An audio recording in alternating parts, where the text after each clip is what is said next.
Hello, and welcome to Canadian Association for the Club of Rome Wednesday presentation of March the 9th, 2022. My name is Gabriela Grafines, and I am today's sponsor for our speaker and moderator of the conversation following the presentation. Kindly send your comments and questions into chat during the presentation.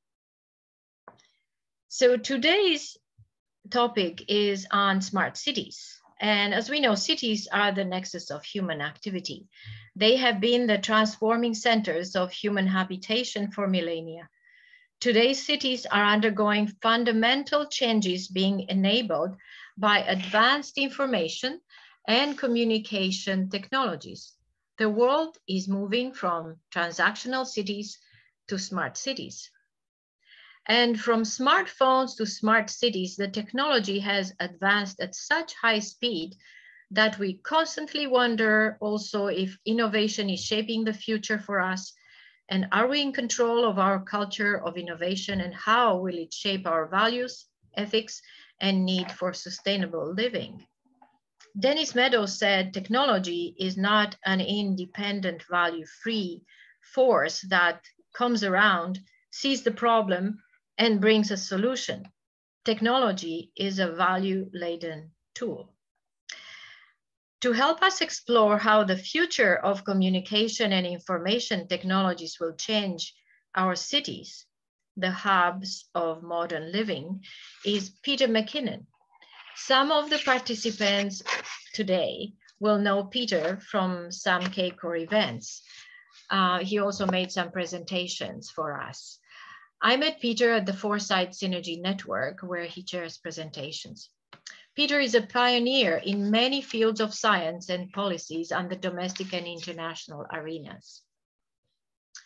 He has a professional background built on a wide range of experiences derived from holding positions as a scientist, business manager, entrepreneur, bureaucrat, executive diplomat, a management advisor, and academic. His experience spans the globe and includes working for a wide range of public and private organizations in many countries: Australia, Belgium, Brazil, China, France, Germany, India, Italy, Japan, Spain, Switzerland, Netherlands, the Netherlands, United Kingdom, South Africa, and among others. He represented Canada at the Organization for Economic Cooperation and Development, OECD, in Paris for 5 years, where he served on the Information, Computer, and Communications Policy Committee. Some of his accomplishments are a pioneer in the commercialization of artificial intelligence in the mid-80s, and a continuing advisor today regarding AI. He was one of the principals who created the internet in Canada. He created a business plan to establish 15 centers of excellence in mathematical sciences in Africa, known as African Institute for Mathematical Sciences. He was a pioneer in the development of telehealth, telemedicine in Canada. He is establishing the Office of Health and the Information Highway at Health Canada. Smart Cities Initiative, domestically and internationally since the mid-90s. He was also an advisor to the architects of the Canadian Space Program contribution to the International Space Station. He's associated with NextCon Lab at Ottawa University, with Global Advantage Consulting Group and Synergy Technology Management, which are all involved in smart cities work. He even made several astronomical discoveries as an amateur astronomer that have been noted in bulletins issued by the International Astronomical Union. And because the list of Peter's accomplishments is so long, I will stop here and will let him tell us more about the topic of today. Peter, thank you for accepting my invitation for this presentation. And the screen and the mic is yours. Well, thank you very much, Gabriela. That was a very flattering introduction that kind of made me think, who did that? So thank you very much. I would like to now move to talking to you about smart cities and what are they or what they could be.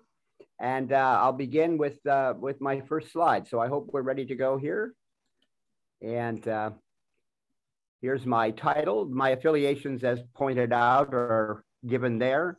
I might also just mention, because of artificial intelligence, and it's one that's going to cut across a lot of what I'm going to say here, although I'm not going to talk a lot about AI.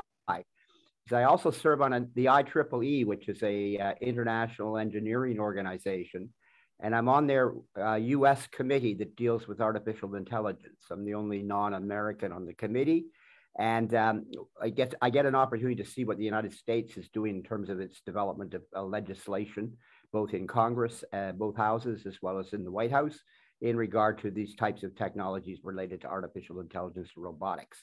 So it fits nicely into smart cities, because this is also where we're going to see a lot of applications of AI and robotics. So with that as a brief statement, I'd like to then move to where we're at. So I'd like to just point out from a big picture point of view, and this is my perspective, that the 19th century was basically dominated, and before, by empires. The 20th century was a transition to domination by the nation states. We saw the collapse of the Austro-Hungarian Empire in World War I and several other minor groups. And we now are dominating as we move forward into the 21st century with the rise of cities, not in the sense of smart cities, but the rise of cities has been underway for well over, several decades. You once can think simply of some Asian places like Hong Kong and Singapore, but there's simply similar places in Europe, but not on the same scale, like some of the small communities that were left over from the Treaty of Westphalia that's still around, like Luxembourg and Liechtenstein and Andorra and things like that. So anyway, this is all, of course, all part of that world that we now live in, as we see cities becoming a big thing in terms of population is alone. We have about 55% of the world's population is now living in cities. That's a dramatic change, say, in the past 100 years. And the UN is forecasting through its human population studies that about 75% of humanity will live in cities in about 25 years, which is quite remarkable. It's a big growth. And so one also hears about China and its sort of called, like, what do they call it? Empty cities, or all these cities that they're building with nobody living in them. Well, they're planning for this transition because there's going to be about 350 million people in China alone that need to move in the next 15 years. So anyway, the big thing that's happening, of course, is the pandemic has kind of upset the way we've done business. And we were just talking as we began this meeting about the video uses of the ability to zip around and so on, new way of doing business and interacting with people. So there's a major socioeconomic reset coming, but we don't know when it's coming. And we know it's not going to be the business as usual. That's what is BAU. And the future one is not known yet.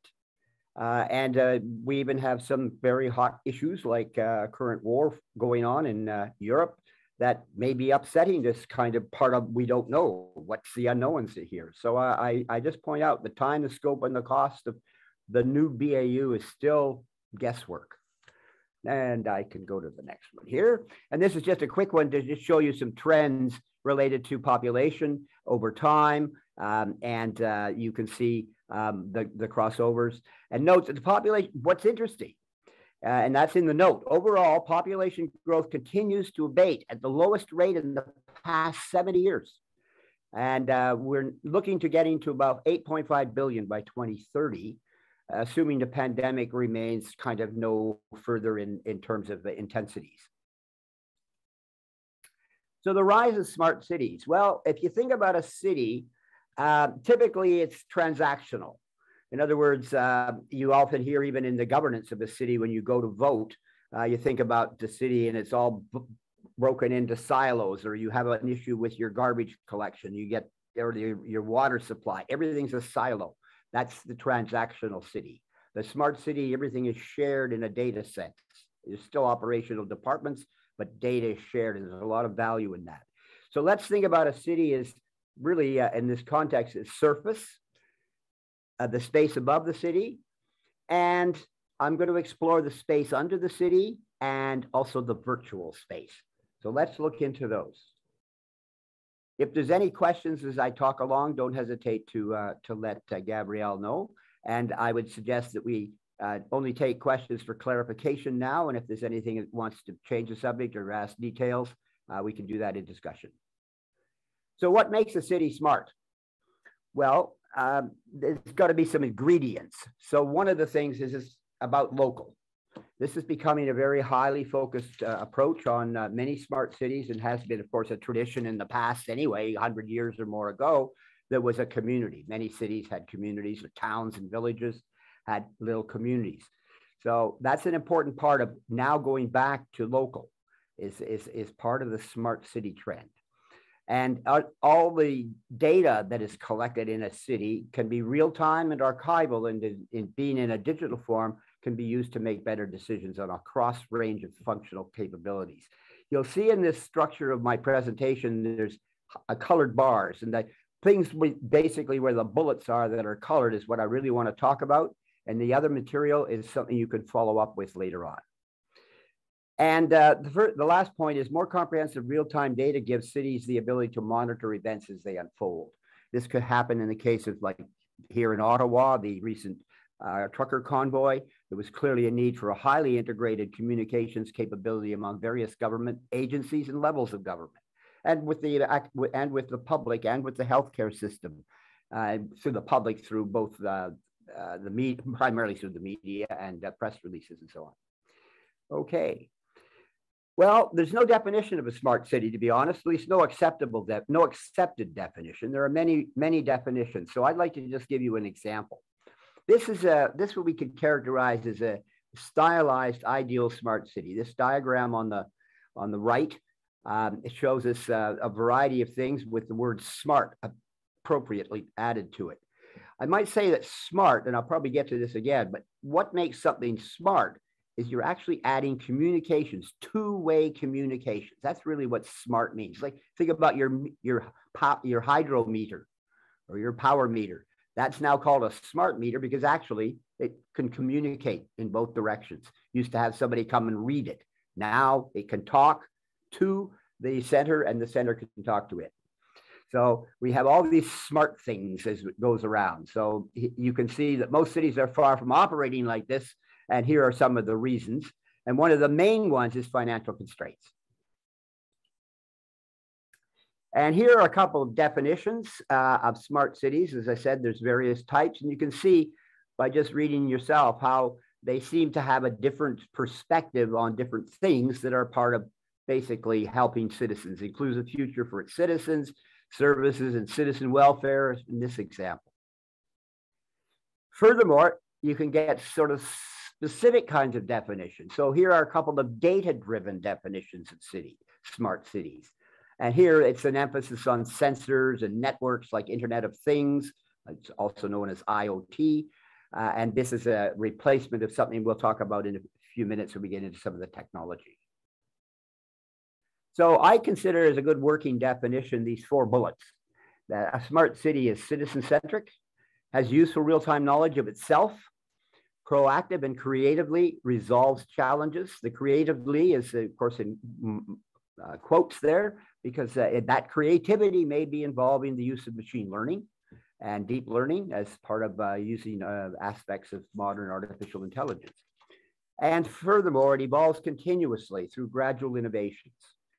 And this is characteristic, of course, of cities. They do evolve in a somewhat continuous fashion, but this is purpose-driven as opposed to the generic evolving of a city, like developers buy a lot of parcel of land and build a community around it. Oops, sorry. So there's also a variety of self-described definitions, and I just highlight sort of first sentence, if you like, or a sentence out of it. But these are from cities that do rank in the top tier of the world's so-called today's smart cities. And the first one, and probably the most prominent one in Canada, is Toronto. So I put that one there for us. And you can see Tokyo. Again, it's all about improving things for people. Social and environmental connected community, improvements lives of Tokyo's people. And of course, Singapore being a nation state, which is possibly a future we're going to see as we move through this century. As I said, cities are part of a nation, but maybe cities will become more nation state-like. And a small nation is one where people are empowered by technology to lead meaningful and fulfilling lives. So there's a lot of challenges before cities. And the basic one in terms of independent of money, which will be really important, of course, but that's moving from the analog world to the digital world. And various cities, of course, have some digital capability nowadays. They certainly have like a digital financial systems and stuff like that. But they're operational parts that run the pipelines underground, the waterworks, the potable water, the sewage water, the electrical systems that run the systems that run the lighting at night, street lighting, the traffic lighting, all these sorts of things are systems. And they all have data that flow through them. And if you make these so-called smart systems, then all this data can be pooled and shared and merged and managed in a variety of ways, depending on what the issues need. If there's a big crisis of some sort, that would be very valuable kind of thing because you could pose questions to the data. So these issues and others can be mitigated through the adoption and use of information and communications technologies, ICT or ICTs. And so just quickly, I just go through here an example of sort of thinking in a map sense. You've got a city and the things that flow into it, and they're networks of sorts. I mean, they're physical networks in most cases, but you can see there's transportation networks, communications, there's energy, there's material, and there's a lot of different kinds of people networks that are involved in flowing into a city. Then there's the city networks, the things that flow out of a city. And these are mapped, as you can see, and you can compare it with the previous one. And then, of course, there's all kinds of networks in the city. And these tend to be the types of things that you can see here. So cities are really a complex of many kinds of networks, both physical and now, of course, virtual in the sense of the use of communications. So here's where we're going to turn to the 4-layer view. Any comments at this point, Gabriela? No, I think we'll leave it for after. Thank you. Fine, just in case there was any questions. No clarifications, yes. So I dealt briefly, and we'll go into more detail on the surface, the underground, the space above. I'd like to concentrate, though, on the virtual layer. And it's the virtual layer that's going to enable all of these, many of these things I've talked about, because the virtual layer is the ICT layer. And it consists of the applications that initially draws data from the other 3 layers. So the data that feeds the city's needs is drawn from these sorts of things. I mean, the underground is not only underground parking and underground cellars of buildings and so on, but it's also transportation, as subways, for example, even trains that are not part of the city, but come to the city's train station. Many trains go through tunnels underground in cities. So there's all kinds of things that are part of that mix of surface, underground, and above the ground. And above the ground nowadays, one of the other things is, of course, the use of drones. And that's another part of ICT, if you like. And there were many drones around. I'm in the downtown market area of Ottawa. And during the truck convoy, there were drones all over the place. And they were the media's drones. They were the police drones and so forth. So this virtual layer can actually be broken down in this sort of graphical form.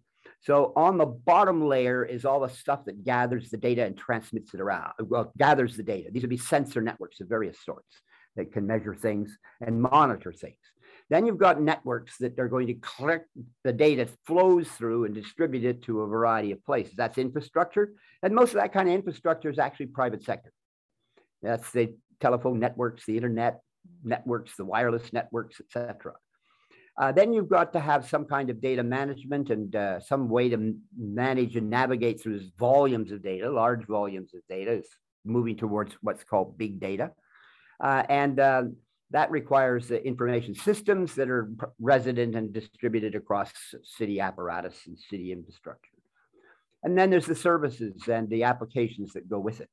And they address those things that were in that ideal city: smart living, smart mobility, et cetera, down to a smart economy.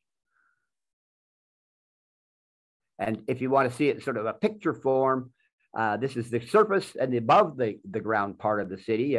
You can imagine trains and subways underneath it.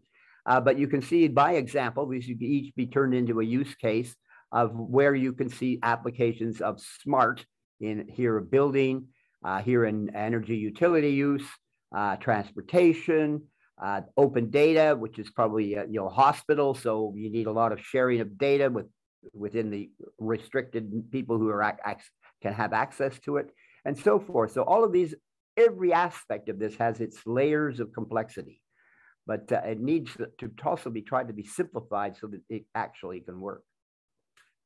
So next, I guess I'll go to the smart city technologies, SCTs. Smart city technologies are about 10 that exist, and none of these technologies were invented for cities. They're general purpose technologies, just like we use desktops and laptops and smartphones for whatever we wish. Cities are buying now equipment that is basically not made for cities specifically, although smart lighting is concentrated more often in cities than on long haul highways. But that's a trend. And they also can get more out of your assets with information and communications technologies, because you don't lose the data, so to speak. And any individual who comes along on staff or in the citizenry who asks questions, it can be answered or at least glean some aspect of it by probing that data. So here they are. These no particular order, so I put them in alphabetical order, as in there's no particular priority here. One that we hear an awful lot about is 5G mobility. And I guess most of you probably think of 5G as, talking on your phone at higher speed and better density of interconnection, so you not lose your connection so much.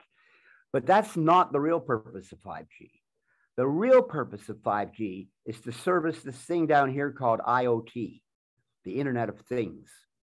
This is a very dense way of creating a variety of digital networks, wireless, that can track and trace and flow all kinds of information that is beyond us just chatting to each other or surfing the internet. It's going to be the things that control flows from cloud computing, the internet, GPS satellites to radio frequency identification, and this is supervisory control and data acquisition systems. This is kind of the old IoT. This is a very digital environment. This is more of an analog environment. Most cities that run waterworks use SCADA, or in the United States, they call it SCADA. But cities are invariably moving towards the Internet of Things as a way to control such things as I was talking about, the various water flows, including the street water, the water that comes with storms. And sensors and sensor networks are going to be a critical component of this. Blockchain, you've heard about a little bit. So these are the 10 kind of things that are going to be independent. Well, the kind of things that are going to link the creation of smart cities. And here's just one example of those technologies. And here's like 12 possible use cases, all related to cities.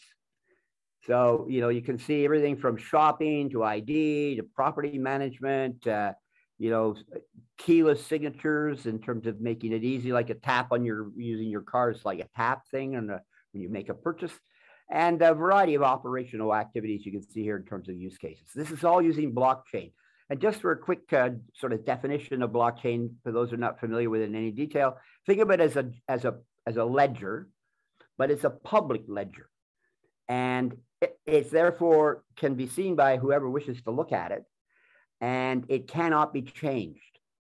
Once it's entered, it cannot be changed in terms of what's been entered. If there's an error, you have to make a new entry, but it doesn't change what was entered. And this is one of the things that has given it a huge yet unknown implication. For example, the Bank of Canada about 5 years ago, maybe 4, before the pandemic, at least a year and a half before the pandemic, undertook about a years-long study. And had produced a very interesting, about a 50-page document on the implications of blockchain to the Canadian economy. And they saw it not as a tool for cryptocurrency. They saw it as a tool for things like this that are on this very slide.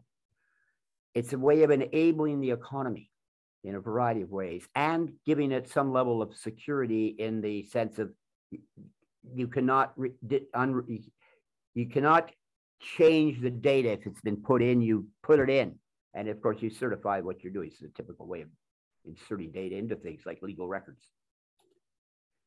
So, technology components of the smart city. Well, communications is the key. And as I was saying, that's where the word smart comes from. So I don't like it, to be honest. I think, the term smart in phones and smart in cities is kind of an overstatement. I like to think of it as more in terms of its animal-like and therefore human-like, but we've now started to apply it to our technologies. So the principal technologies are sensors, networks, and data analytics. And those are the generic things that are fed by some policies. And the policies can be defined by things like having an open data policy. What open data means is that the fire department will share its data with the police department, not on a if you need to know basis. This system is structured so that all the anonymity is ensured, that's this personal information, but that the details are there in terms of incidences. And I can tell you, there's a huge correlation between police records and fire calls, for example.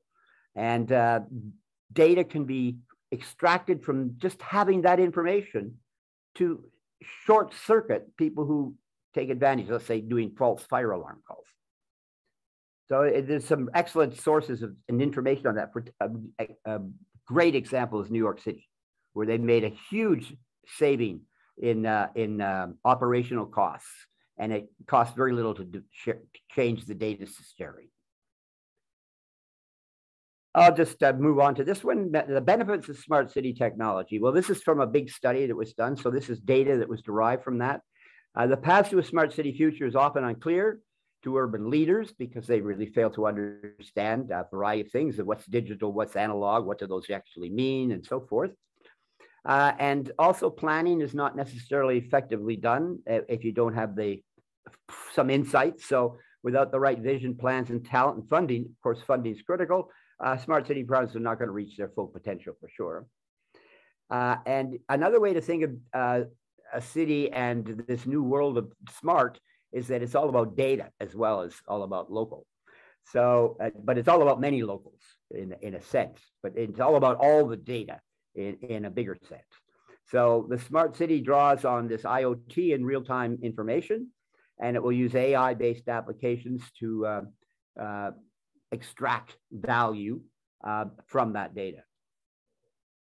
And there's many benefits of using smart cities, and this is just drilling down a bit further, and I'll let you have fun reading that later on.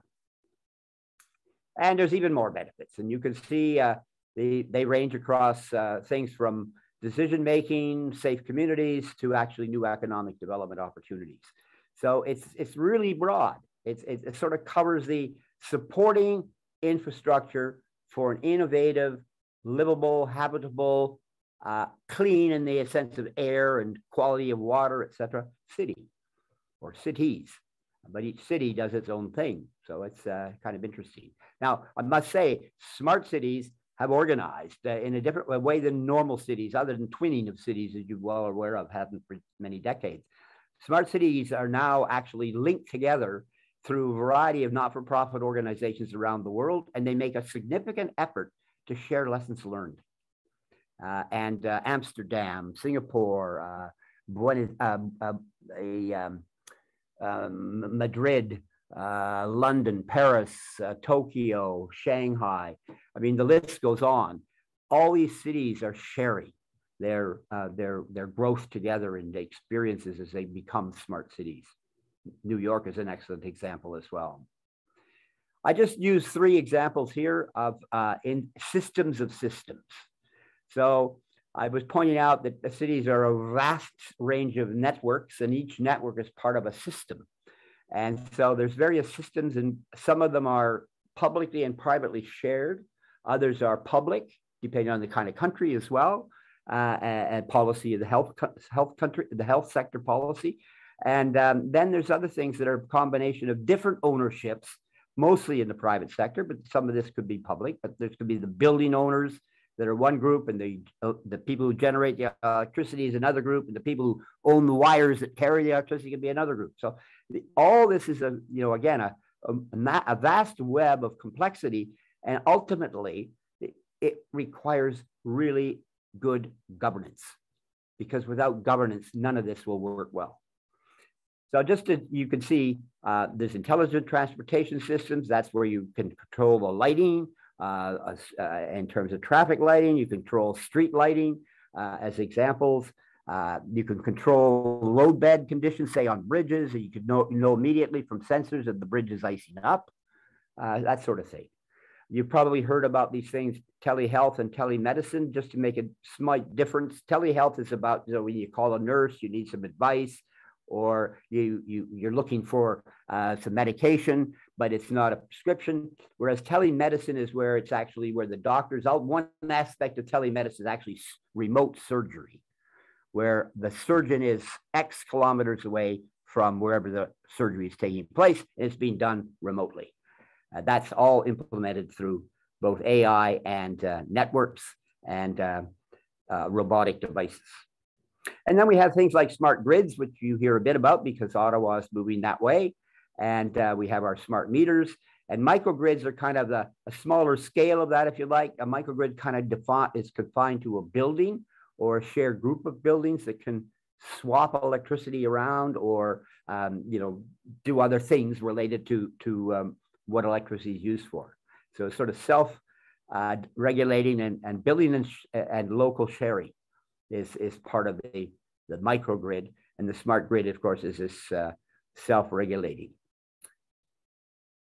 So the promise of smart cities and smart city technology can provide solutions to challenges that have long troubled both city and world leaders.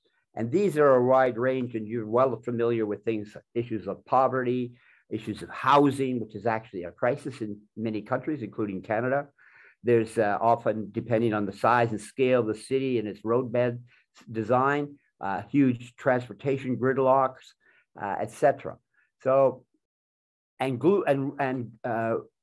the horizon of all of this is the coming of climate change, and smart cities and cities in general are among I think, the world's leaders now in actually addressing climate change beyond just jaw, like in the COPE process that we've been hearing about just recently, or actually for some years. So cities are at the nexus of dealing with climate change. I might point out that, and it depends on whose numbers you want to measure, so I'll use the lowest number, over 60%, and it goes at least as high as 75%. At least 60% of all greenhouse gases are emitted by cities. Not the farms, not cement, not steel making, not agriculture. They're emitted by cities. And that's a combination of things because cities are the nexus of so much industry and so many people and so many services that consume electricity and other forms of energy that produce greenhouse gases. Hence, cities are at the nexus, and they are recognizing this. In fact, Canada has something called the Green Municipal Fund. It is administered by the Federation of Canadian Municipalities, which is a not-for-profit organization. It has been running since about the year 2000, so it's now into its 22nd year. It's handed out in a competitive way to many cities and communities across the country, several billions of dollars. And its current budget is in excess of $1 billion for the rounds that are going on now. It's all about trying to help cities cope with cleaning up their environment, because many cities, as you know, had got pretty dirty in terms of air and water quality, et cetera, since the 50s into the 80s and maybe beyond. And now there's huge effort to try and correct that, certainly in Canada, and that program is national. Sustainability, that's the core to, living in general. And the United Nations, as you know, created a variety of sustainability, a variety of UN development goals several years ago as replacements to an earlier set of development goals. And I just want to point out that UN development goal number 11, it says about sustainability, and it's about cities. And as you can see here, cities are roughly 60% of global, produce roughly 60% of global GDP. I was pointing out the lower number here, 70% of carbon emissions, and over 60% of resource use takes place. So whatever we grow and harvest from the land, it's 60% or more is used in cities. Now, some of that might be manufactured product that gets shipped out of a city again, just like in one of those networks I showed earlier. But that's a but, the big but. There's still 2 billion urban dwellers today who have no access to wastewater management services. Only 1 in 4 urban residences in the world today, 1 in 4 in the world today live in slum-like conditions. Is probably even a bit more than that. Over 90% of COVID cases is an example of the recent pandemic, and now we're sort of 2 years in, so we got some really broad data sets available. Over 90% of the cases emerged in cities. Now that may be a measurement issue too, but it also may be the disease was more concentrated because people are in the cities. Bottom line is sustainable cities are about more than just reducing energy costs and emissions. They're aiming to be better quality for urban living. And that's the key to, I think, success in cities, and certainly for the mayors of cities. And I've often wondered, and I pose this as a thought experiment. Imagine if the world was run by mayors, as in city mayors, because cities, the mayors of cities are actually probably and it doesn't matter what country you're in, no matter what country you're in, a city has to work. And the most accountable person is the mayor, because in almost every city, the mayor is elected. And even when they're not elected, such as in some countries, notably, say, North Korea and some cities in China, if the person doesn't perform, they won't be the mayor. So it's a very hot seat to be in. And it's very hot and very sustainable. I didn't mean to say sustainable. It's very clear that the mayors can help make this transition happen if they can control their councils and marshal the resources. It's an incredible job, I think, to be a mayor of a modern city and dealing with a transition from analog to digital while coping with all of the changes that are happening in our general environment. So today, everything is in transition. You recognize this. The pandemic is causing a global reset, which we still haven't reached what that reset is. The timeline for it is unclear. Cityscapes are about to change. The core of cities are going to go under some significant transition. The pandemic has demonstrated that in a variety of ways, that there's better ways of doing things, just like, we have never done video conferencing as a general thing, as a routine in the past to do things like we're doing right now. But because of the pandemic, we're doing it. And we're all finding this is neat. This is a good way to help do some of the things. So we're now being driven to mediate through information and communications technologies by choice, I would suggest, not by force. So I'll just go on with the next thing. I just have a few more things I'd like to say. Here is, I've got 3 or so mini cases, if you like. And this one looks like this looks at smart city technology in response to COVID-19. So as I was talking about transactional cities, that's the ones with the silos, versus the smart cities, which you can think of as kind of like a sheet where everything can flow through it, or a cube and everything can flow in it. Silos don't work that way. So information flow is critical in dealing with something like a pandemic, as you know. From all the rules that are made for the public about social distancing, when you can and can't go in, out, populations at tables, etc. Information that can be gleaned from active collecting of data, including, of course, the things like social tracing that became a big thing during the early stages of the pandemic, has all been enabled by this type of technology we're talking about here. Another one is to look at the future of cities from the point of view of the post-pandemic. What's happening to the core of cities? And, every core of city has some degree of high-rise architecture in it. Generally, the vast majority of it is office towers. Some is mixed use with hotels as well as apartments and condos. But basically, the core of cities has high density. And that transformation is now becoming a big issue. We don't know what the answer is here, but many city planners are dearly concerned about this issue of what's going to happen to the core of their cities. And that is therefore going to have a huge implication of the transportation system in the cities, particularly the public transportation system.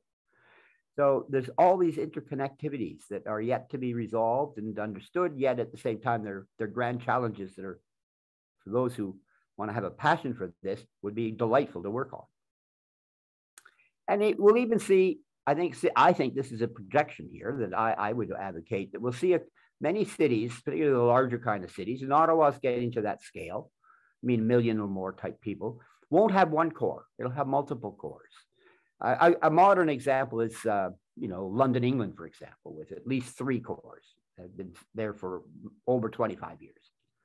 Was the one that they opened up in the east end of the city back in the 1990s and late 80s and early 90s. So another one is, this is just looking at the core issue again.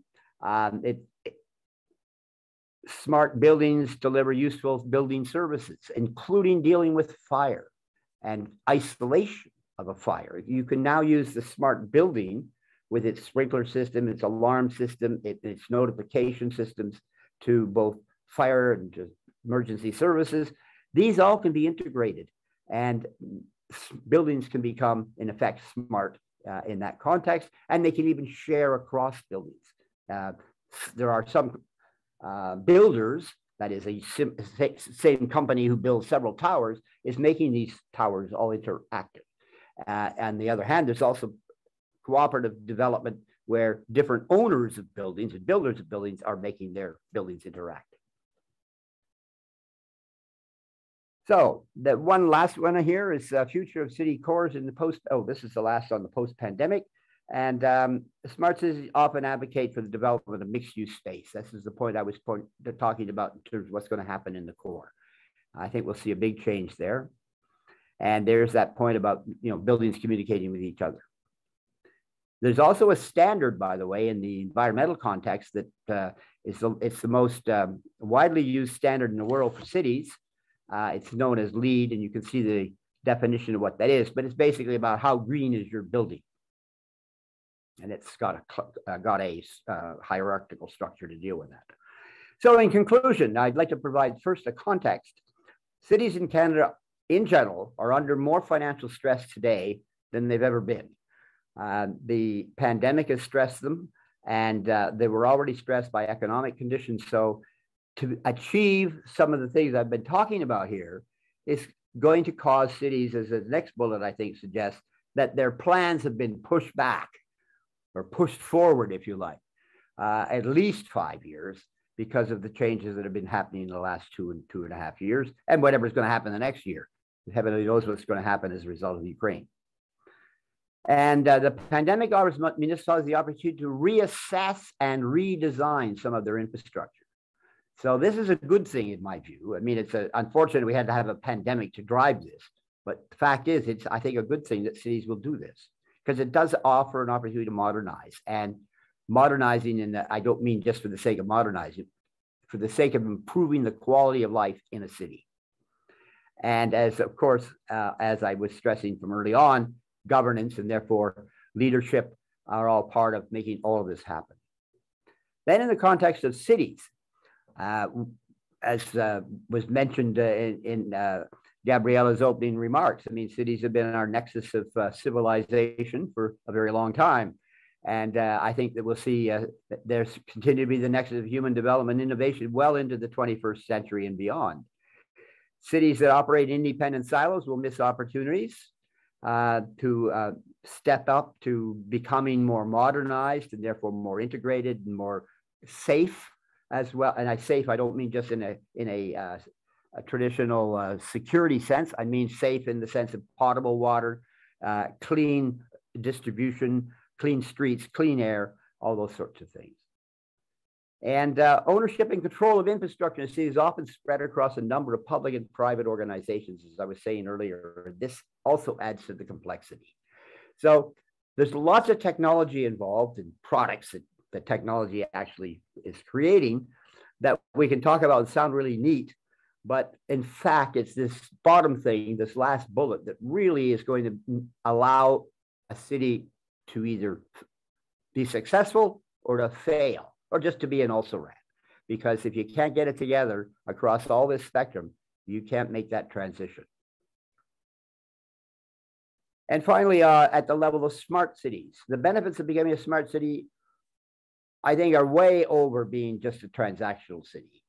And I just list a few examples of these benefits here, and I'll let you scan it. But the basic point is smart city, I think, in my view, is a much more desirable place to be as a citizen than in a transactional city that doesn't operate in any sort of shared space, except each individual silos its space. Oops, sorry. So in conclusion, I will then move to this one. One more, I can't get my thumb here. Here we go. Being a smart city requires extensive collaboration. I was just sort of iterating that point. And they need to collaborate within a common vision.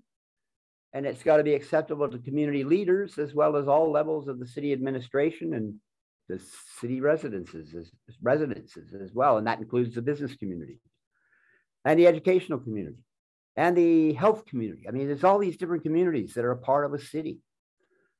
And then there's a municipal open data policy is a key factor in making all of these things happen beyond the silo. And it's not a single thing that you can snap fingers and we're going to be a smart city. It's going to take a good decade or more for most cities to make some of these major transitions. And because of the pandemic, as I was saying, probably their plans have been pushed out another 5 years. So maybe it's 15 years from now, we'll have a few more smart cities that are starting to reflect some of the capability I've shown here. And well aware that the smart city technologies will be fundamental to transforming city operations and their services, and that smart city technologies will ultimately are underpinned by ICT infrastructure, and that the evidence to date shows that when deployed smart city technologies are used, that there are financial savings. These can be savings in the cost of lighting. You think about smart lighting. In fact, there's even smart lighting to the point, believe it or not, that it has microphones on the light poles. And the purpose of the microphones are to pick up the sound of gunshot. And if you have these things on a number of poles, then you can triangulate where the gunshot came from. This is true. This is what New York City does in some of its boroughs that are a little seedy. But that's the benefit. I mean, the police can help get to the scene much more quickly and know where to go. And finally, in summary, the fundamentals are that smart city concepts integrate information and communications technologies into the city operations and services. E-commerce is going to play a significant role in the emergence of the smart city in a variety of ways, not just in the commerce sense, but even e-commerce in the sense of dealing with your city administration, whether it's paying your taxes or collecting something from the city. Smart cities and smart city technology can provide solutions to challenges and ways and means to provide affordable housing, to reduce poverty, hopefully address climate change, and that's where I see a big opportunity, and improve quality of healthcare and so forth. And finally, smart cities should be more prepared to respond to challenges than ones that are simply transactional with its citizens and community organizations. And that's basically what I had to say. Thank you very much.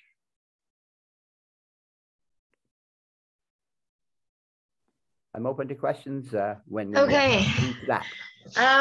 Thank you very much, Peter. That was a vast amount of information, a lot to take in. And we have a lot of comments and questions. as I was hoping.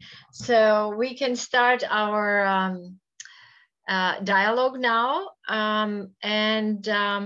From what I have seen in the chat, we'll start with, as I'm mentioning your name, if you want to get ready, and then the second one and the third one, please, and just unmute. So the first one that asked the question is John Hollins. I can't find my screen to join up. Sorry. Oh, it's okay, John. We can hear you, John. We can hear you. Oh, there's so many people on the screen. I lost myself. Terrible. Look, thank you very much. That was wonderful. I live in Ottawa, and you appear to know something about Ottawa. I know that Ottawa was an early one to monitor for COVID in the pandemic, and that was smart, I guess. But Andrew Cohen wrote a scathing article in the Globe and Mail a few weeks ago about the performance of the city of Ottawa and the mayor. So how do you rate Ottawa on its way from being a transactional city to a smart city? Well, thanks, John. It's a good question, and it's a fair question as well, because the city of Ottawa is currently in a phase where it's developing its second draft, well, I shouldn't say a second draft, its second stage of its smart city plan. I happened to give a briefing to the smart city team at the city of Ottawa about 10 months ago. And I shared this with you because I linked the two things with in your question. And the day after I gave the presentation, the entire team was assigned to dealing with COVID because the cities had needed more people. I mean, it had to take its staff from different operations. These people were concerned with planning things in the future, so they could be used now to help deal with clinic setups around the city, that sort of thing. So I point that out as an interesting move on the part of the city to do that. The city has a plan. It's being upgraded now. It's going to be in Ottawa 2.0 is what they're going to call it. And that's been delayed in terms of its delivery to the public and to the city administration and to the city governance, but it's coming. Ottawa is certainly not one of the smart cities yet, but it has its eye on that. And I won't make any judgments about the individual politicians because they come and go. But I think that we have had senior leadership, both at the level of city management, as well as the political leadership of a city, that is sympathetic to Ottawa becoming a smart city, which is a positive thing. Thank you. Thank you. All right. So next, Bill Reese, please. Hi there, Peter. Thanks very much. I taught in planning school for about 45 years. So I think you've given an excellent summary of the smart city movement as I've seen it and understood it. But I do have some concerns. It's something I raised with city planners. And that is that all of the projections you discuss, certainly all UN projections of city in migration and so on and so forth, are in a vacuum. These are bubbles. There's no context. They're based entirely on demographic data, that sort of thing. And so my question is this: cities are utterly dependent on abundant, cheap fossil fuel, reliable supply lines to provision them with food and all of the other essential resources. Those projections take no account of the impacts of climate change or other disruptions of that nature. And so my question really is this: assuming, I mean, in other words, all of our planning is based on the future being a kind of extension, a little more technologically advanced extension of the past, say, 50 years. It's the status quo. But the status quo is breaking down. I mean, the war in Ukraine. Okay, is a minor disruption, and yet we're about to see massive increases in energy prices, food prices, transportation costs, and everything else. it's trivial compared to what I think is coming down the pipe. So can there even be cities or megacities, at least, by the end of this century, if all of the conditions that are preconditions to the existence of cities are in jeopardy because of the nature of global change at the present time? Wonderful presentation, but it doesn't really take into account, in my view, the context in which the world seems to be moving forward just now. Well, thank you for your question. It's a very good question, and I agree that a lot of that demographic data does tend to be produced by specialists who look at demographic things and don't account for some of the forcing functions like climate change and, you know, the tremendous amount of flooding. Like flooding kills about 800,000 people a year in cities. You know, it's rare in our part of the world, but we've seen that more recently in some of the severe weather we've had in Canada in the last few years. So I'm not sure how to answer your question in a sense. I tend to be optimistic. I do think that cities are going to become more powerful as a governance body than, you know, sort of a province, for example. I mean, I think a province or a state will manage the hinterland, and the national government will deal with the big policy things, defense, security, money, the policy for health, that sort of stuff. I think we're going to see a big change. I think that the Westphalian model is also under threat in some respects, and that it will be the cities will rise and become a new model. That's my belief at this stage. And I think that what's going to drive it will also be, you know, the notion that you want to live in a smart city because it's a clean city, it's a safe city, and it's well managed, as opposed to, you know, living in a slum on the outskirts of Mumbai. Again, though, all of that depends on maintenance of supply lines, continuity of food production, and so on. So, well, certainly, no matter what era of human history we're in, we've always needed food, shelter, safety, and transportation of some sort, and you know, those things that you've outlined. So those have not changed. They won't change in the future. It's just the nature of how we do it and how much we have and so on. But I do think that cities are also driving the transition, a major player in driving the transition away from fossil fuels. So yes, we need energy, and I completely understand in terms of standard of living, if people are not prepared to give up some percentage, then we shouldn't be trying to force some part of the society to give it up, another part not, and that we'll have to do this in some equitable way to transform our energy sources.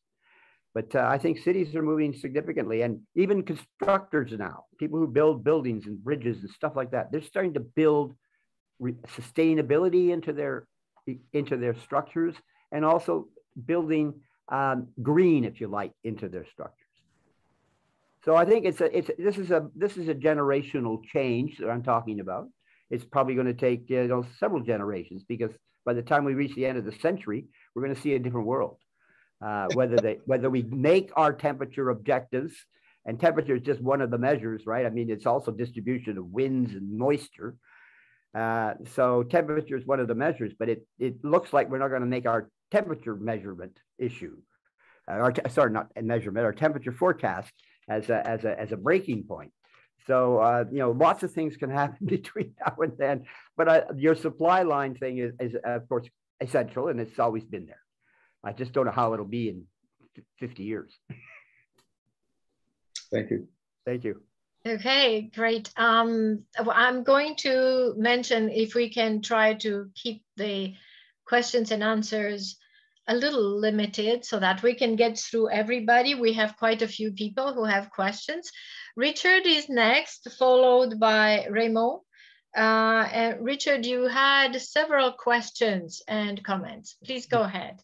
Thank you. I'm on a committee that's developing a memorandum of understanding for Manor Park, which is undergoing a huge transformation with a big increase in the number of units and apartment buildings, part of the densification.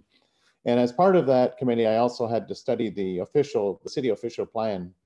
but nowhere in either, the documents that were submitted for the memorandum of understanding or in the official plan, which goes on extensively, as you well know, there's no mention of smart city. Nowhere, and nowhere does it take into account greenness or sustainability, none of that. And I'm just wondering, have you given that presentation that you just gave that was perfect, it was really good, to City Council in the last 6 months or so? I mean, just to remind them, refresh them. I would really like to see that integrated into the official plan. And actually, frankly, I'd love to get your slides so I can put them into the memorandum of understanding as well. Well, thank you for the question. Interesting observation. I'm not surprised that you didn't see anything about smart cities, in fact, because it's still not an approved thing by the, it's a planning exercise as far as the city of Ottawa is concerned, and many other cities. For example, Guelph in Ontario is very keen to become a smart city. And they are currently, having spent several years, done some pilots on different applications. So now they're trying to weave these together horizontally, if you like. So they, I think, are making the right kind of approach in an incremental way within a relatively small community compared to, say, Toronto, where it's probably easier in the smaller community than in the bigger community, because there's more vested interests and more complexity in ownership of things and more private sector involvement generally as well.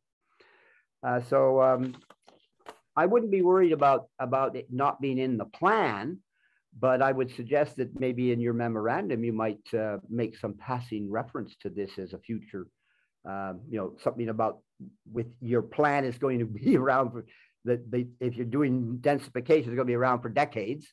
Yeah. So what I'm talking about is going to be around for decades later, not so much today. It's like, 8 years ago, I was going around to police departments around the country, talking to them about the coming use of wireless sensor networks and how they can use the fire and police departments and how they can use this kind of stuff. And, it was all kind of like some were twinkle-eyed, most were twinkle-eyed by it, but some were sort of, yeah, that's right. We're going to have to do that sort of thing. Well, it's the same with cities. I mean, it's still an alien concept for most people who were hired, more than 10 or 15 years ago to even be thinking anything smart city when they're currently operate in silos. Ottawa is still a silo-driven city. So to get across those barriers is a complex issue. Is there, in the interest of time, did I answer your question? Help answer it. That needs to be put in order to make this a reality? Well, I think the city is moving in that direction as a planning exercise. We have to see what they're going to produce as a plan. I mean, Ottawa 2.0, I don't know what's going to be in it. It'll be much better and more, I expect, than Ottawa 1.0, which is available on the city's website. But I really don't know what it's going to look like. We'll have to see, and then we can comment. And as to no, I made this presentation for us, but when I did present to the city, it was to the city planners who have been allocated to deal with developing Ottawa's smart city plan. So it wasn't today the people who run the day-to-day operations of the city. Mm. I tend to be on this sort of bleeding edge or cutting edge of stuff, and sometimes it hurts. Okay. Richard, do you have any other questions? There's one quick question. I was just asking, does the city need to invest money in order to make this a reality? Absolutely. How much? Well, I don't know. And this is the problem. It's a huge problem. I'm glad you brought this up. At least in Canada, I mean, cities basically only have two ways of collecting money: mill rate and fines and tickets of various sorts. That's it. Now, they can negotiate to take out, long-term loans, but they have to negotiate through the provincial government, first of all. Like the LRT in Ottawa, which clearly wasn't funded by local taxpayers' money to the tune of $1 billion or so. It's money that was provided, and Ottawa has to pay it back over time. But the city couldn't have just gone out and negotiated that money on its own. That's the point. So there's still all these intertwined issues in how we've been governing cities and how cities report up and the role of the province and all three levels of government, in fact. I would suggest that our federal government has done a rather interesting, I won't say runaround on our provinces, but by creating things like the Green Municipal Fund, they're actually doing things that provinces is kind of in their responsibility, but they've made it a national competitive program. And so any community within the criteria that they set out can apply, and they award these things on the basis of merit. And part of the merit is, do they actually know what they're talking about? Do they actually have the people to do it? It's not they don't hire a consultant to write the proposal and hope they win it and then don't know what to do. They have to have the people who actually probably wrote the proposal as part of the people who are going to deliver it. So there's some neat stuff like that going on. When I talk, and that's only one example. Sorry, I've taken a bit of time, but probably answers some other questions. Infrastructure Canada, a department of the federal government, actually is dealing a lot with cities. Again, another responsibility that typically would have been a provincial one, but again, the feds have taken this national look and made it a national opportunity. And I think that's really great. Oh, okay, Richard, all good? We can move on, right? Yeah, no, that's fine. Okay, super. Sorry, thank you. Richard, if you want to discuss with me, please just send me an email. Okay, thanks. So in the meantime, Peter, I think there are some recommendations that you run for mayor. That you're... Oh, I've never aspired to be a politician. I don't mind speaking through the veil to anybody. You know, the emperor, the empress, the king or the queen. Actually, I didn't have to use one when I spoke to the queen. But anyway, no, I got no aspiration to be a politician. Okay, well, you have some recommendations here online. Okay, next is Raymond, and followed by Peter Bukowski and Paul Beckwith. So hi, Peter. Thanks very much for the talk. Very interesting topic. So you mentioned already some silos and all that, right? And I'm wondering, you know, given that the cities are you know, the AI systems you're talking about and all that would be localized to a city, I would assume though that some of the solutions and technologies and all that would be developed for one city would also work in other cities. So how do we get the cities to talk to each other so that they could implement the best of breed in every city without having to relearn everything from scratch? Well, it's a good question. And as I pointed out in my talk, formal part of the talk, I was saying that actually smart cities have organized around the world in some respects. There's a variety of organizations. There's one called the C40, if you want to look that one up as an example. In fact, Canadians were involved in establishing it. And this is a communities of smart cities. So there's all, if you look on the internet, actually, do some searching, you'll find a vast amount of information. I know it's like always, you got to figure out how to filter it, but there's a lot of useful information there. And many cities are doing exactly as you have asked the question, they're actually doing it. And not only that, there are some foundations, notably, for example, the American Foundation, not Ford. I can't remember the name at the moment, but it established a program of 100 smart cities. And one of the things that each city had to do was create not only a smart city plan, it had to have an officer at the high table of managing the city whose responsibility was the plan for making it a smart city. Oh, I can't remember the name of the foundation, but it's a well-known name. It's a well-known foundation that you all will know. And that's been, it came to an end of the 100 smart cities. They reached their 100. It came to an end just before the pandemic began.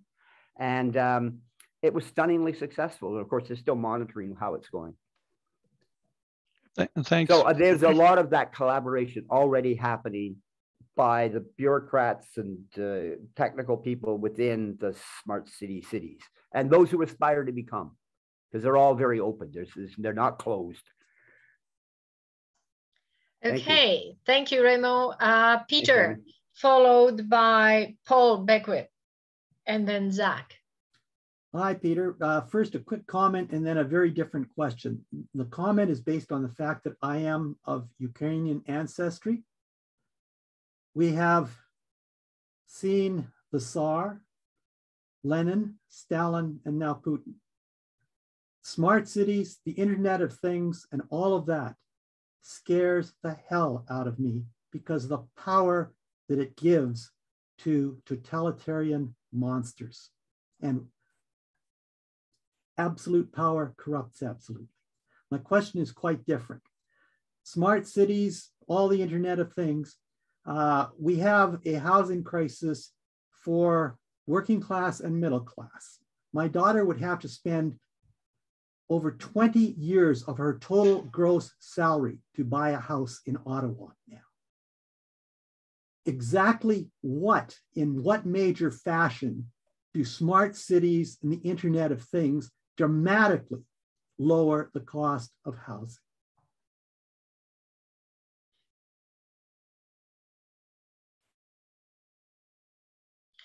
Peter, you're mute. You have to unmute yourself. Sorry.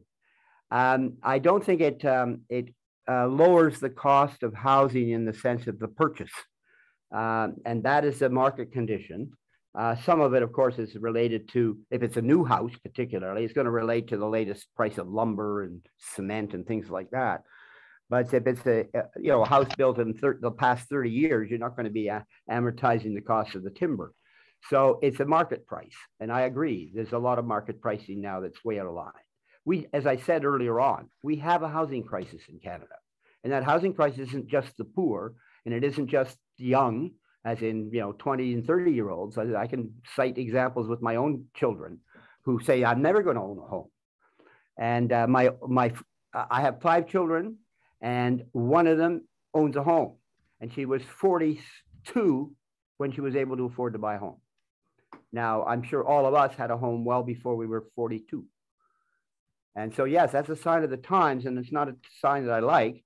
But to answer your question more specifically, I think that these things that I spoke about will have a bearing on operational costs. So they will have and operational is the long term, basically, because you tend to stay in a house for many years. So I would advocate that it'll have significant benefits there. You might even have solar cells on the roof, and certainly, or the windows, because that sort of thing is coming now. It's all kinds of technologies are coming. But also you raised another issue, and that was related to, the fact that this type of stuff can be abused. Well, absolutely right. As I mentioned in my opening remarks about being on this IEEE committee in the US, it's an AI committee. It's called the IEEE USA Artificial Intelligence Policy Committee. I can tell you almost every document I deal with is dealing with threats to democracy. And it's dealing with threats to democracy, not just by policy like what we see from Putin, but threats because of the use of the internet and information and communications technologies, deep fakes, fake news, the story. Almost every technology's got dual use. I mean, think about a match. A match, you can light a fire, roast something, marshmallows, let's say. But you can also burn a house down with a match. So, it's about psychology. It's about, civics. I mean, one of the things I think is a big issue is we've lost a great level of civics in our society. And I mean, Canada's been one of those countries that's basically seen in the world as, up until the convoy, as, wow, it couldn't have happened in Canada. I mean, they're so nice and, quiet and so forth. We have not had much civics in the last while. And some of you may be members of different kinds of clubs, and you see that there's fewer and fewer members. Or they're just the old members that are there, still the old members that just getting older. So there's a number of social problems we have, and I consider that a problem, a lack of civics. And that has implications to, behavior in the community as well. I know it was a big question you asked, Peter, but I hope that helped answer a bit of it. Thank you, Peter. Okay. Thank you for the question, Peter. And we're going now to Paul Beckwith, followed by Zach and Bill Pugsley. Paul, you've had several questions and comments. Maybe some of them have already been answered. So please go ahead with the ones that you haven't had an answer to. Hello, Paul? I think you should move on to the next questioner. I've prodded him and he has not come up. Okay, so okay, we'll just go to Zach. Zach, did you have some comments? Sure. I'll start my video if you'll let me. Okay, well, I can't. Okay, anyway, here I am, Peter. That was wonderful. Paul is the guy who asked, will you run for mayor? And I seconded that. Oh, Paul did. Yeah, that was him. One of this is not my real question. Well, can we have your slides separate from the video? I believe the slides will be part of the access at the CACOR website. Is that correct? Well, okay, I hope so. Good. Anyway, hi. My question is more local and parochial to you, what you and I usually talk about.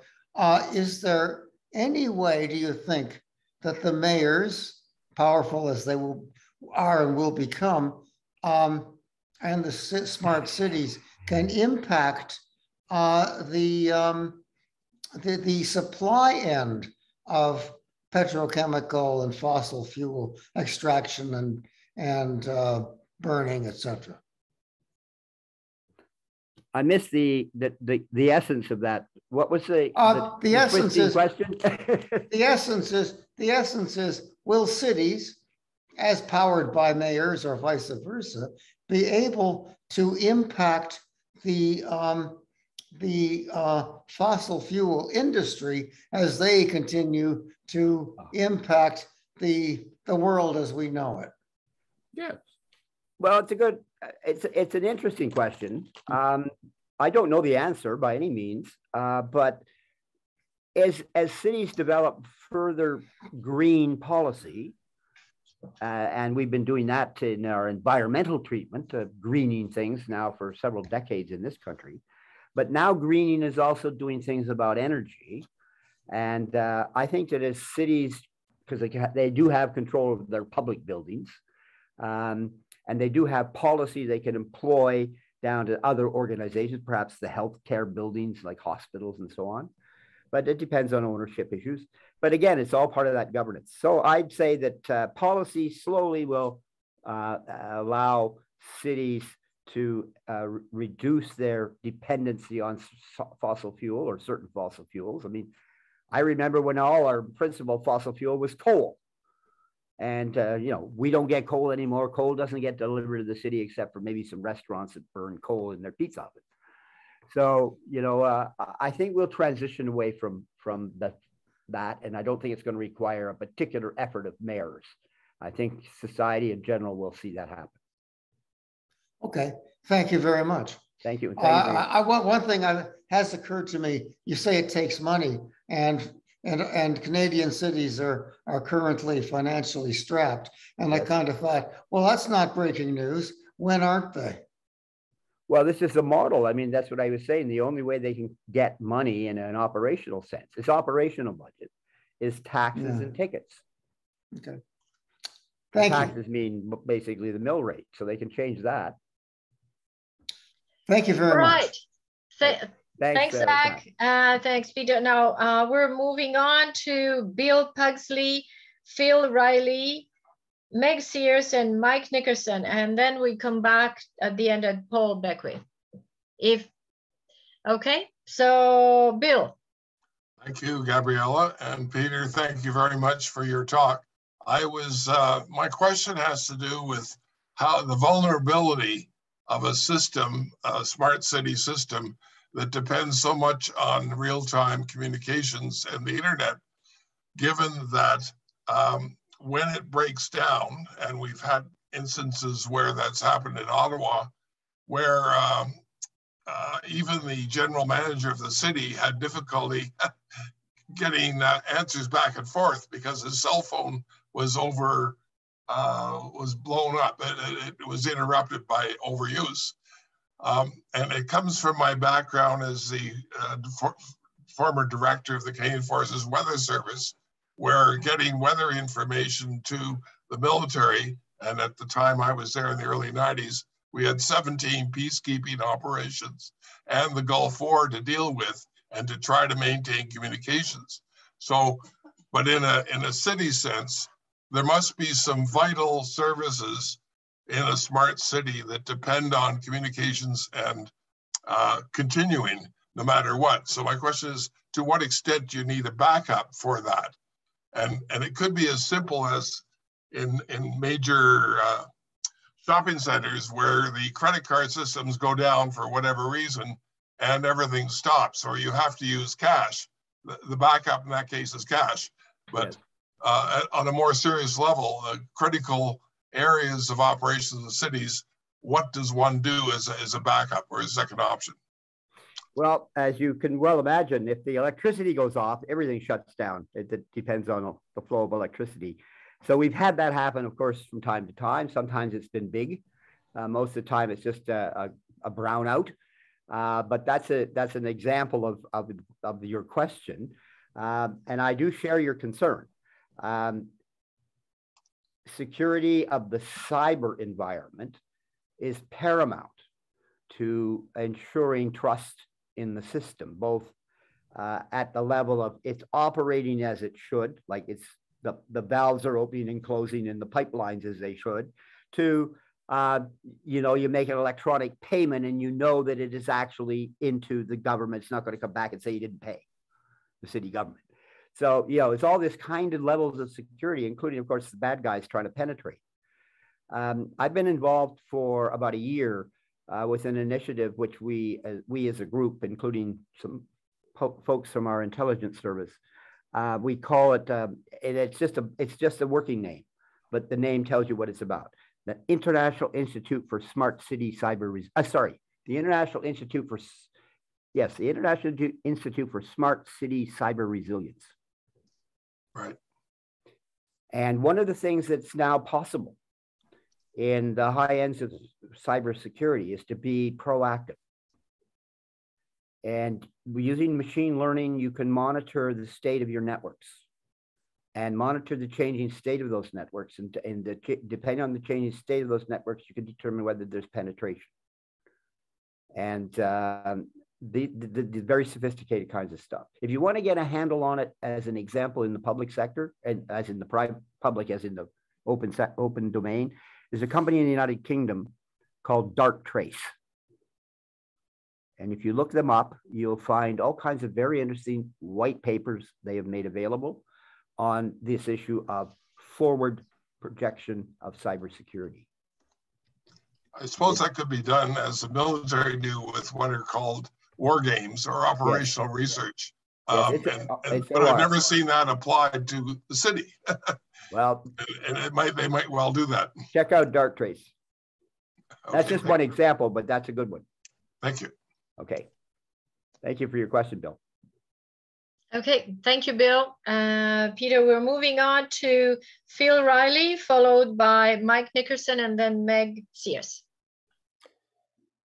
Okay, I'm going to just focus on banking vulnerability, which was just brought up. If the system goes down, how do you get the cash that you need in order to survive in a smart city? Well, you rob the bank. Oh, sorry. No, you don't do that. Well, good question. I mean, I don't know whether Paul Beckwith might mention something about this or support my comment I'm about to make.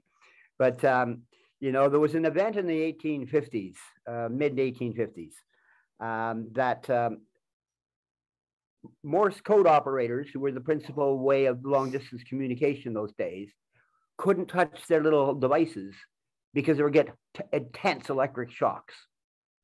You may remember a few years ago, well, 25 years or more ago, when Hydro-Quebec went down because of a storm from the sun. Well, the one I'm talking about in the 1850s was known as the Clarington event. And it's the most powerful solar storm we know about in our records of keeping track of solar storms. And in that day, we did have some electrical dependencies in terms of communications, such as the power lines that ran, the telegraph system. And they were in the solar storm induced electrical current in the line, such that the whole line was basically hot. And that's why they couldn't touch their keys. And that's a simple example of what's potentially to come. A colleague of mine who happens to be the deputy director of the National Center for Atmospheric Research is a solar physicist. And I've met with him several times in the last few months and meet with again in a couple of weeks. And we've been discussing the latest solar cycle, which is cycle 25. It's since 1700, we've been measuring solar cycles. And this, what he's forecasted, he's way out on a limb with his team, that this is going to be the most intense solar cycle we've seen in many solar cycles. And guess what? So far, he's absolutely right. Almost every day of February, there was a major solar storm. Most of the storms were on other parts of the sun that didn't direct them at the Earth. But as you may recall, a few weeks ago, SpaceX launched 49 satellites, their internet satellites. Within 24 hours, 41 of them were out of the sky. They were interfered with by a solar flare. That was just a few weeks ago. And that was a minor solar flare compared to what's possible. In fact, there was an X1 flare on the sun last week, but it was on the other side of the sun. X1s is the most powerful flares they can get, and which is a kind of open scale.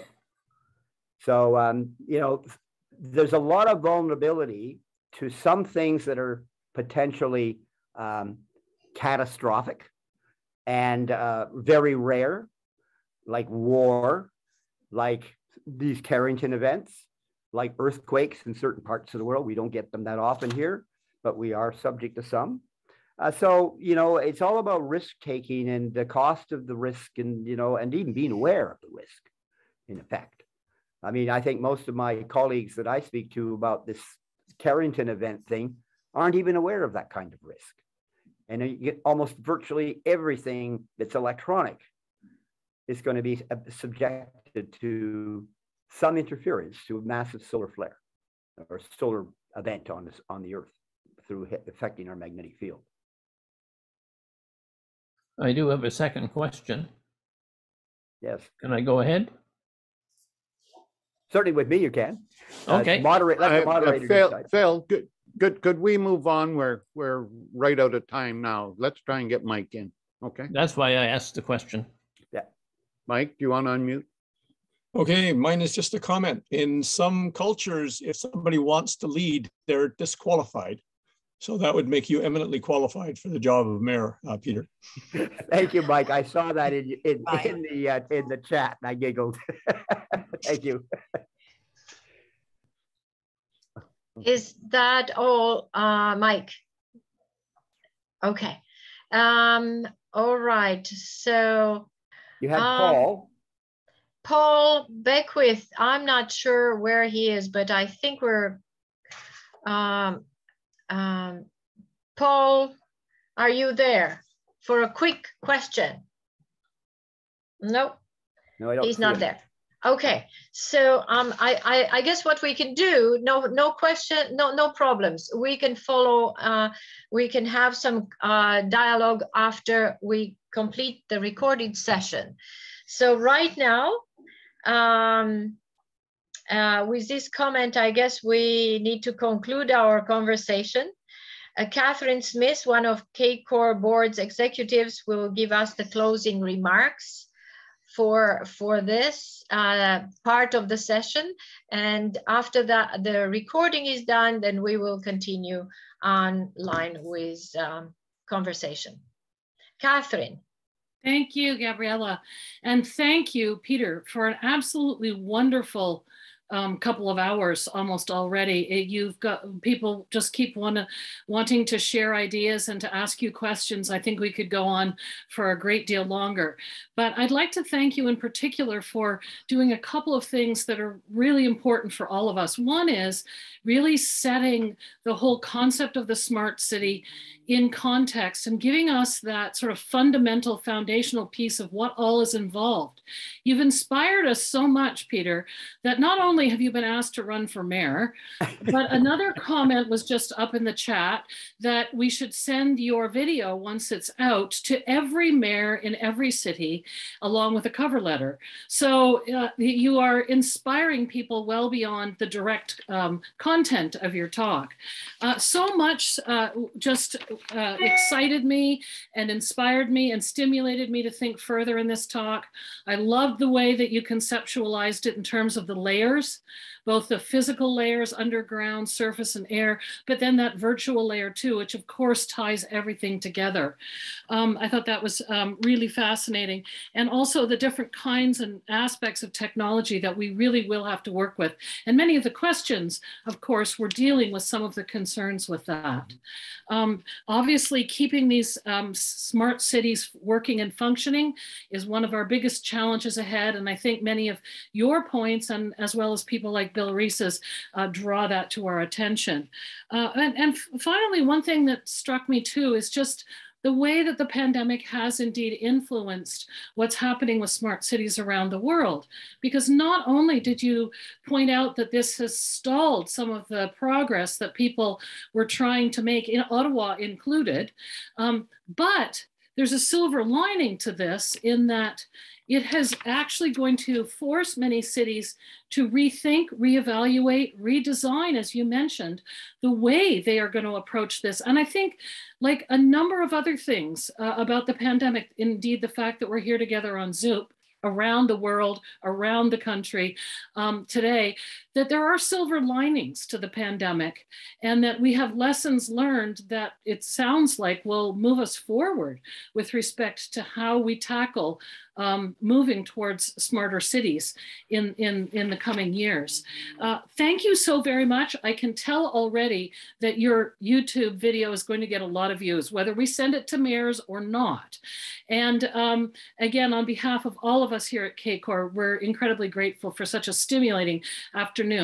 And I know we're gonna open things up for questions at a much more casual level in just a minute, but I wanted to encourage everyone who's here on this call to also know that, you know, we have this wonderful website, canadiancore.com, and that your talk, Peter, will be up on here once it's prepared for, there'll be a link. And I believe there's a lot of requests to have the slides separately. And I'm not sure exactly, Art can let us know how that will work. But in addition to the website, we're a charity. CACOR is a charity. And if you should decide to join or make a donation to CACOR, you can get a charitable receipt for that. And probably most importantly to all of you on the call today, please feel free to reach out, explore the website, talk to us, and consider joining CACOR. It's, as I mentioned at the beginning of the session unintentionally, it's a darn good deal. Anyway, thank you again, Peter, for an absolutely wonderful afternoon. Well, thank you, Catherine, for a fantastic closing. I'm blown away.